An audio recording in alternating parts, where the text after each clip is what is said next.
ಆ ದಿನ ನಮ್ಮ ಫ್ರೆಂಡು ಹುಟ್ಟುಹಬ್ಬವಿತ್ತು. ಮಧ್ಯಾಹ್ನ ಕೇಕ್ ತಂದಿದ್ದು, ಅವನು ಸಂಜೆ ಪಾರ್ಟಿ ಕೊಟ್ಟ. ಸುಮ್ಮನೆ ಸಿಗೋ ಊಟನ ಯಾಕೆ ಬೇಡ ಅಂತ ಹೇಳೋದು ಅಂತ ಸಾರೆ ಅಂದೆ. ಆಗಲೇ ಅಲ್ಮದೀನಾಗೆ ಬಂದ್ವಿ. ನೋಡೋಕೆ ಸೂಪರ್ ಆಗಿದೆ ಅಲ್ವಾ ಅಂತ ಅಲ್ಲಿಗೆ ಕರ್ಕೊಂಡು ಹೋದ. ಹೊರಗಿಂದ ನೋಡೋಕೆ ಮಾತ್ರ ಚೆನ್ನಾಗಿತ್ತು.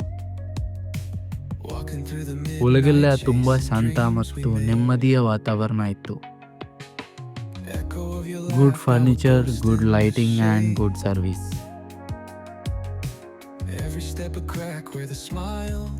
ಹೋದ ಮೇಲೆ ಸ್ಟಾರ್ಟರ್ಸ್ ಆರ್ಡರ್ ಮಾಡಿ, ಆಮೇಲೆ ಬಿರಿಯಾನಿ ಮತ್ತು ಜೀರಾ ರೈಸ್ ಜೊತೆಗೆ ದಾಲ್ ಆರ್ಡರ್ ಮಾಡಿ. ರುಚಿ ಮಾತ್ರ ಅದ್ಭುತವಾಗಿತ್ತು. ಚಿಕನ್ ತುಂಡುಗಳಂತೂ ಮೆತ್ತಗೆ ಚೆನ್ನಾಗಿ ಬೆಂದಿದ್ದವು. ಬಾಯಲ್ಲಿ ಇಟ್ಟ ತಕ್ಷಣ ಹಾಗೆ ಕರಗಿ ಹೋಗುತ್ತಿತ್ತು.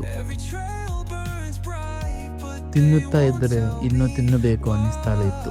ಆದರೆ ಆಗಲೇ ನನ್ನ ಹೊಟ್ಟೆ ತುಂಬಿ ಹೋಗಿತ್ತು.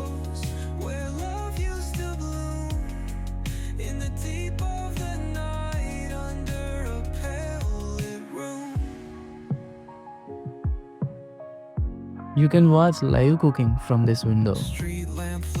ನೀವು ಕೂಡ ಇಲ್ಲಿ ಖಂಡಿತ ಟ್ರೈ ಮಾಡಲೇಬೇಕು.